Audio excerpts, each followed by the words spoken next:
ho fanatsarana ny tsena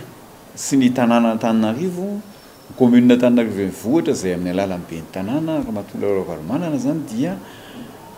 nanome tsena andreo le atsotsika hoe mpivarotra amoron-dalana amin'le sisin'ny esplanade iny dia misy kiosque métallique zany ho atao andry zareo, zany hoe le mpivarotra eto amin'ny esplanade zany mpivarotra friperie sy lambalamba reo zareo dia ho apetraka amin'le sisiny ny esplanade iny aty amin'ny côté ny pavillon. Eo amin'ny pavillon indray nefa misy an'le ataontsika hoe abri vitré io zay mivarotra sakafo manao hôtely zareo dia tapaka atao anatin'ny conseil municipal ihany koa zany fa dia avaozina atsaraina ary ho atao mitovy rafitra trano amin'ny pavillon zay hitantsika eo Analakely eo ny trano vaovao zay atao eo zareo rehetrarehetra moa io etaetany zareo moa le izy Sanjiray Loasa tsy loazan'izay mamarara fa misy ihany le ataontsika hoe mety anankiray ataontsika anankiray mihitsy izy zay verina hoe mety tsy nitovy hevitra amin'ny namany kanefany efa mipetraka daholo mifampidinihana ny araka tamin'ny zareo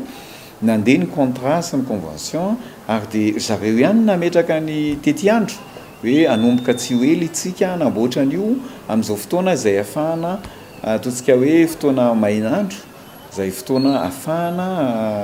manatanteraka zay fotodrafitrasy zay fanatsarana satria sakafo izy no amidy ao anatin'ireo ny majorité ao anatin'le abri vitré dia mena toerana zany zareo anao pavillon mitovy amin'izay hitantsika eo amin'ny ilany avaratra eo amin'ny esplanade eo amin'le toerana eo amin'ny esplanade ihany fandaminana ny tsena daholo zany mbola misy ihany koa zay fotodrafitrasy ao aoriana kely atao hoe lodeuse izy ety amin'ny parking indray dia sady misy parking ngezabe ao ambaniny hoan'ny tomobile rehetrarehetra ary mbola isy ihany koa zany ataontsika hoe ampidirana andreo mpivarotra amoron-dalana eo amin'ny 500 eo ny étal 500 étal amin'ny rez-de-chaussée le projet eo amin'ny lot 2 ny eny ambony zany nisy box commercial zay eritreretana amindrana ihany koa nitsy amin'ny tafilanitra moa fiteny azy eo kaiky eo ihany Analakely zany ao aoriana kely dia hitantsika fa izana ho tsisy tsony zany mpivarotra amoron-dalana zany fa mba tafiditra anaty tsena daholo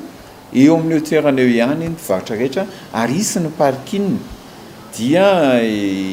every koa rehefa hita ny fahendrena Antananarivo hita koa ny fahendren'ny mpivarotra fa dia anaraka amin'ny fandaminana ny rehetrarehetra manomboka tsy ho ela izy ao ary ny fanatanterahana ny fotodrafitrasa mba hisy zavatra mivaingana ny fandaminana ny tsena eto Analakely ny tsena Antananarivo dia izay mantoko ny fahendren'ny tsika rehetrarehetra ary mba hifanometanana amin'ny fanatanterahana zany fotodrafitrasa sy tetikasa ny be ny tanàna Antananarivo zany tsika rehetra.